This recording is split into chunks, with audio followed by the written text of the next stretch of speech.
मीरा भाईंदर शहरातल्या जीवघेण्या खड्ड्यांच्या मुद्द्यावरून भाजप आणि शिवसेनेचे राजकारण आता अधिक तापले। भाजपचे आमदार नरेंद्र मेहता यांनी थेट उपमुख्यमंत्री एकनाथ शिंदे यांच्यावर निशाणा साधला। सिमेंट रस्त्यांसाठी मंजूर झालेल्या सुमारे 500 कोटी रुपयांच्या कर्जाची फाईल शासनाने जाणीवपूर्वक प्रलंबित ठेवल्याचा गंभीर आरोप मेहता यांनी केलाय। भाजपच्या महापौर यांनी घोडबंदर रोडवरच्या फाउंटन ते गायमुख पर्यंतच्या महामार्गावर खर्च करण्यास मनाईचा अर्ज आयुक्तांना दिल्यावर शिवसेनेने थेट आयुक्त आणि महापौरांवर गुन्हे दाखल करण्याची मागणी करत 48 तासांचा आंदोलनाचा अल्टिमेटम दिले।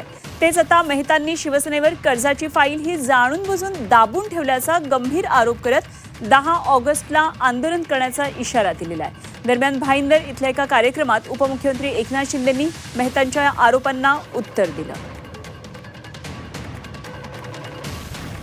अनेक महिन्यापासून ती फाईल शासनाच्या टेबलवर आहे। आमची बॉडी आल्यानंतर आमची पूर्ण इच्छा होती की पावसाच्या अगोदर सगळे सिमेंट रोडची कामं पूर्ण करायची, जे अर्धवट आहे आणि जे बाकी आहे तेही नवीन रस्ते सुरू करायचे।